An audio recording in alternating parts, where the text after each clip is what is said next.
Hello, my fellow Christian fiction lovers. Welcome to today's reading vlog. I am fine. Oh, it's Kai. He's always got to be in the videos. Today, I'm so excited. Well, not just today, but I mean the next couple of days, I'm going to be reading When the Day Comes by Gabrielle Meyer. This is a book that has Buddy. He needs to be center of attention.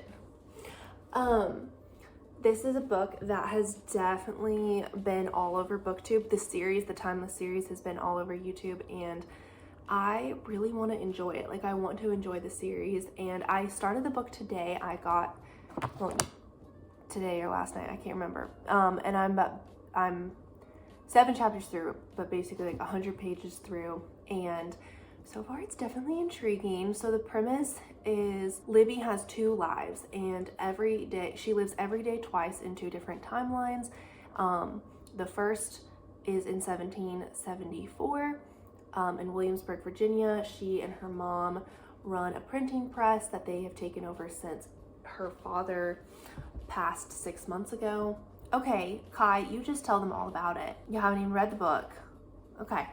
Come here. Yeah, so they run a printing press, and she's very much like on the side of the revolution. She knows that they're going to win the revolution because her other timeline is 1914, in which she is basically like nobility, but she's not nobility because she's still from America, but she's in London with her mother from that timeline, and her mother from that timeline is trying to find her a wealthy titled husband in England. There's a lot of information that has to be shared, and I feel like the writing is doing it well, because it's like going into this, you have no idea how some of the logistics work. Like, you have no idea. Like, okay, we're just gonna turn this lamp off. There we go. Like, you have no idea, like, how do injuries work? How does sickness work? Like, even the whole concept of, like, when she turns 21 and she has to choose one timeline, like, how does she choose? Does she just, like, speak it into the universe? You know, I had a lot of questions after reading the first, like, 2 chapters that then got answered. I will say it was a lot of info dumping. Like, there has to be a lot of almost world building, because this is a different like concept. It's a different mental concept for like a dual timeline story, because it's the same character, and I think it's done well.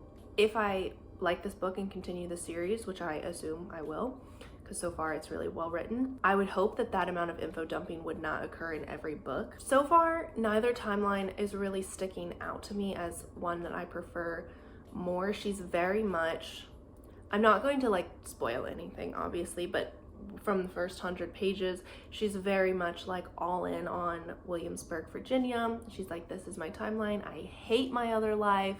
Like, I have no friends there.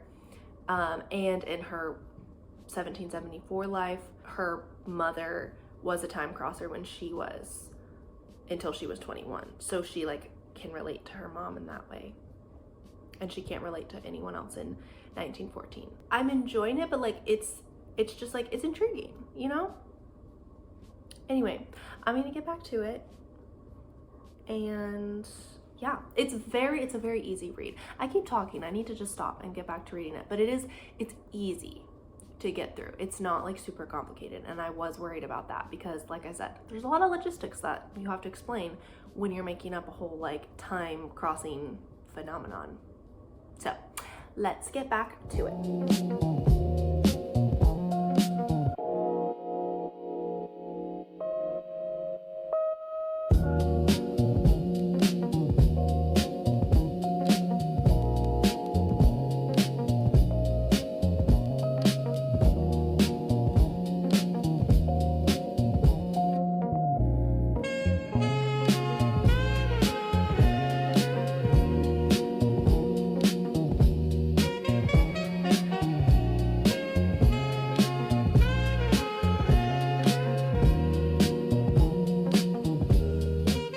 I cannot lie, not a lot is happening, but that doesn't mean I'm not enjoying it.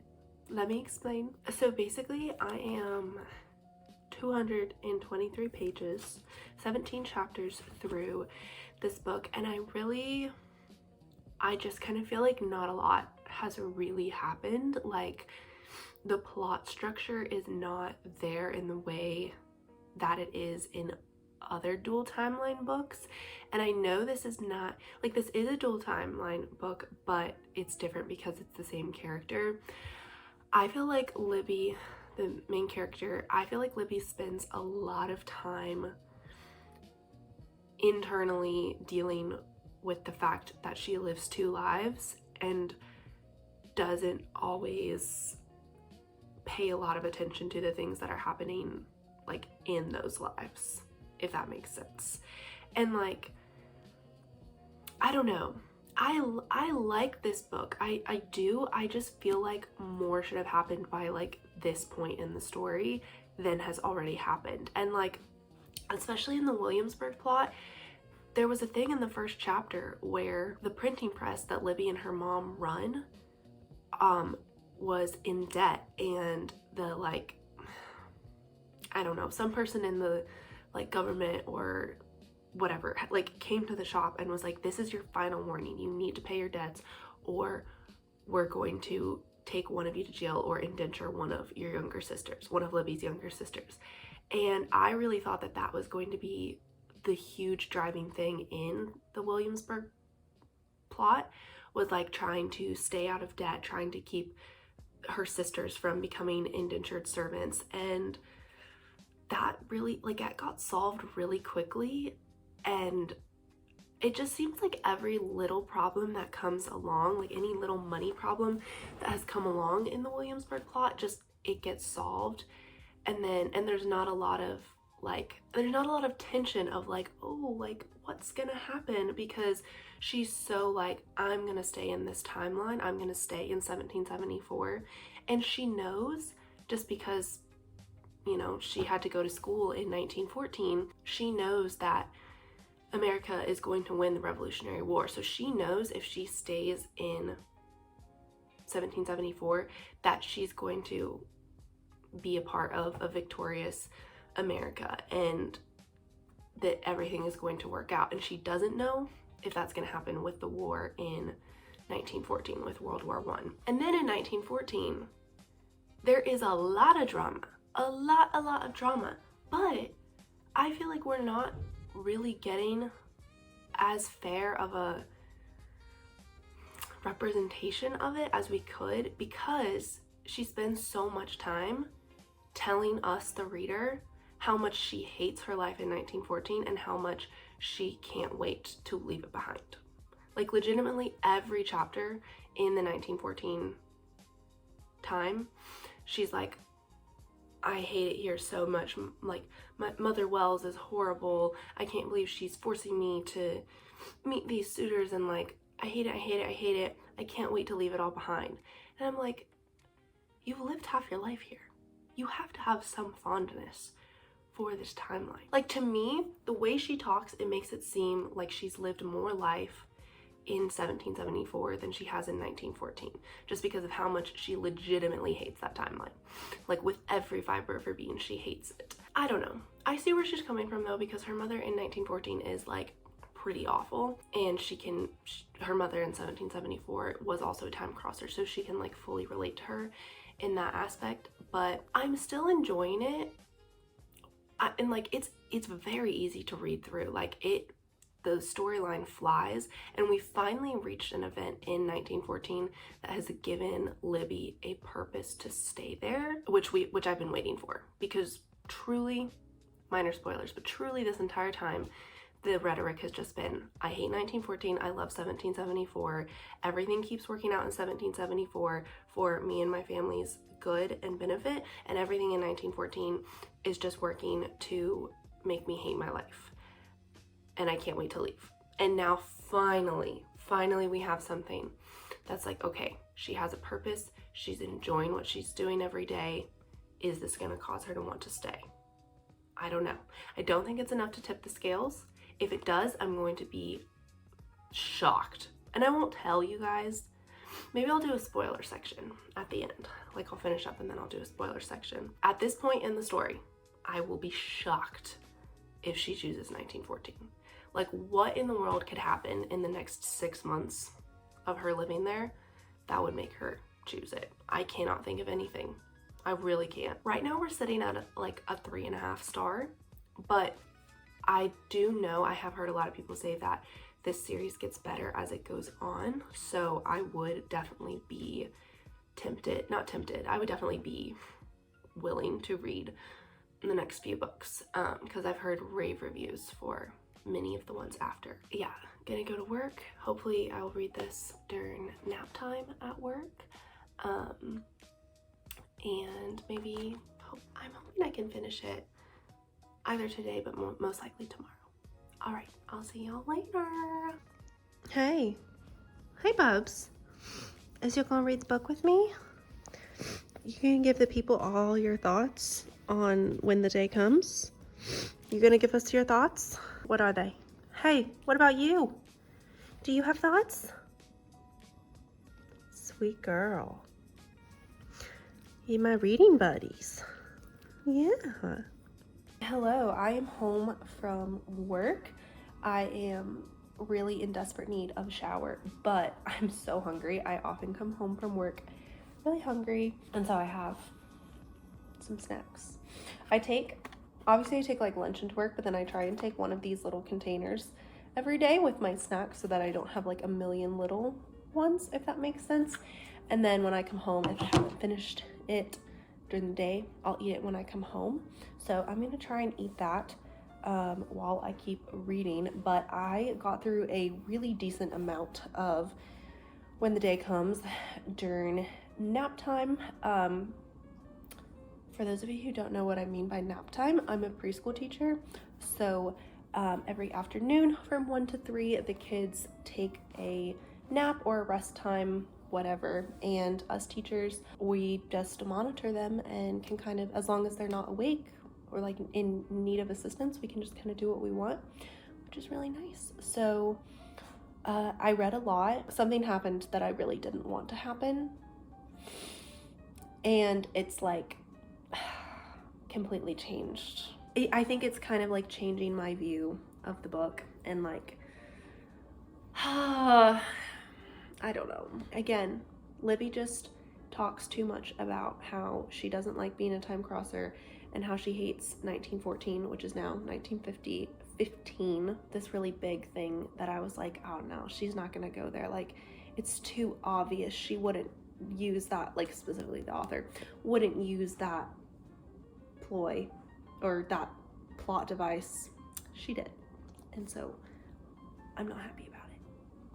But maybe if I do a spoiler section, I'll tell you what I mean. But I'm gonna read while I eat, and maybe things will start taking a turn. Y'all, so much just happened. Oh, I'm holding the book wrong. So much just happened in one chapter. I'm shook. Okay, we're back on track. We're back on track. This is how you write a book. That last chapter. Where has this energy been? The entire time. Oh my gosh, for reference, chapter 25. Holy cow. I did not expect Libby to do that.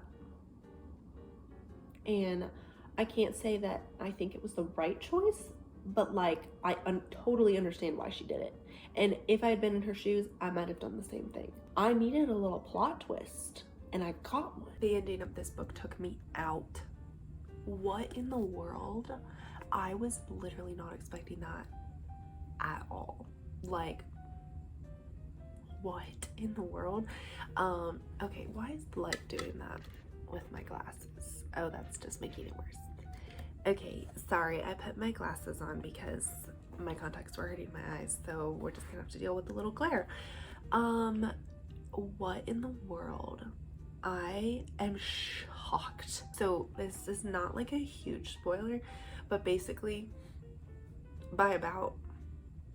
there's like 4 chapters left after it's revealed what timeline she decides to stay in, and I'm not gonna say which one, but there's still a couple of chapters left after she decides, and I was really like, well, where's the story gonna go from here? It kind of feels like there was one like major event that had to happen, and then I was kind of like, after that, what happens next? And then the last chapter, oh my gosh, crazy plot twist. I literally just finished this like 2 minutes ago, so I am still processing. I'm really glad that I read it. I definitely want to read the next book in this series because I have a very strong feeling that it's going to follow the child of Libby, which maybe that's a spoiler. Sorry, I didn't tell you what timeline the child came from. She does have a child by the end of the book. Yeah, so I feel like the next book is gonna follow that child, which is so cool. And maybe that means we'll get more of Libby, which, like, was Libby my favorite character in the world? No, she wasn't. She's not the worst, but she's not the best. She's very mid. She annoyed me at times, but I like felt deeply for her about some of the things that she was experiencing, specifically in 1914. I was like, oh my gosh, I cannot imagine. I'm gonna do a little spoilers section. I'll try and make it quick, but I'll go ahead and wrap up this part of the video. Stick around to watch me read the next book in this series. Hopefully, maybe I'll do a reading vlog on that. We shall see. But super quick. When I say easy read, I do not mean easy in the sense that it was light or the topics were easy to read. No, some of the topics were like heavy, and definitely like just the concept of choosing what life you're going to die to and what life you're going to remain in, like, is low-key like a very heavy decision, and obviously life altering. But when I say quick and easy, I mean that the story flows well. It's written in first person. Libby is talking to the reader the entire time. Like, she is explaining, not in a like breaking the fourth wall way, just in a first person way, and that is what made it easier to read and just easily flow with. And I appreciated that. It wasn't like, I don't know, it wasn't a drudge, if that makes sense. So yeah, gonna be ordering the second book pretty soon. Thank y'all so much for watching this video. Tell me what you think of When the Day Comes, and if I've maybe convinced you to read it. I don't know. Yeah, I know I'm like the 100th person to talk about this book ever. Thank you so much for watching this video. If you liked it, don't forget to give it a like, and if you want to see more content like this, go ahead and subscribe, and I will see you in a video very soon. Bye. Okay, spoiler section. Guys, where do I even start? Henry being a time crosser. I was not expecting that. When he walked in to the, like, when she walked and saw him, I was like, no, it's like his great grandson that just looks just like him. But then he was like, Libby, and I was like, what? Oh my gosh, it's literally him. Oh, the whole pregnancy thing. I'm trying to sit so that the light isn't like making a weird glare. Hold on. Okay, that's a little bit better. The whole pregnancy thing. So in the beginning, when Libby and her mother in 1774 were talking about it, and her mother was like, when it eventually was revealed that her mom gave up her 1990s life because she had Libby, I was like, there's no way that they're gonna just rerun the same trope for Libby. And then they did. And so I was disappointed by that, because I was like, give me, like I said earlier today, I think, it's like, give me something different that is equally as compelling. I don't know if I said this in the vlog or if I was saying this on the phone to my fiance. But basically I was like, give me something that is equally as compelling as motherhood that would convince Libby to stay in 1915 or 1914, whatever. But then she just got pregnant, and I was like, that feels like a cop-out, and I didn't like it. Now, I like where it led, and obviously I loved the central message of like God's will, across timelines, and like she never would have been with Henry if she hadn't gotten pregnant and hadn't stayed there. But just like, I'm going to be honest, I'm going to be so honest. If I was Libby and I was assaulted twice by the same man who I knew if I stayed in that timeline I was going to have to live with, because she didn't know he was going to die, and then I got pregnant, I still don't know if I would have stayed. I really don't. And like, I love the fact that she bonded with her unborn baby and was compelled enough to be a mother and to stay for him, for her child. But like, I just don't, and maybe it's because I'm not a mom, but like, genuinely, I don't know if that would have been enough, just because knowing like my like abuser basically could do it over and over and over again because she didn't know he was gonna die. I don't know. I don't know, guys. So I really didn't like that that's where the story went. I still feel like it could have been written better. She could have stayed in 1914 and ended up with Henry from a different way, from a different reason. Yeah, I don't think I have any other like major spoilers. I think it's like a solid start. You have to have somewhere to start with a series like this. It's completely novel, it's new, you really don't know anything about time crossing. Like, maybe there are books like this and I'm just unaware of them, but this is the first like Christian time crossing, time travel type of thing that I've ever come across. And so I think it was a good start, and it explained things well. Like I said earlier, a lot of info dumping, but I didn't mind it because it didn't feel preachy. It just was like Libby was explaining it to the reader. I will say this was first person, and I don't love first person. I much prefer third person limited. I do think in this story's case, in this book's case, it makes sense, and I don't think it could have been done as well not in first person, because we really were in her head, sometimes to the detriment. Like, girl, I get it, you do not need to tell me for the 5th or 6th time how much you hate 1914. I get it. We were in her head and we were hearing her thoughts the entire book, so it makes sense that she told us a million times, because that's what she was constantly dwelling on. So I feel like I've said a lot of negative things, but also positive things. I don't know what my star rating for this is yet, because I literally just finished it, so I need some time to sit with it. But I'll put whatever it is, I'll put it here. But so these are my spoiler thoughts. Please, no spoilers in the comments. Please don't do it, because even though I feel like I am the last person to read this book, I know I'm not. So let's not spoil things. Can't wait to get into the second book. Well, can't wait. Well, I guess, yeah, I can't wait, because like, I'm pretty sure it's gonna deal with Maggie. So anyway, those are my spoiler thoughts. Thank you guys for coming along, and I will see you in the next video. Bye.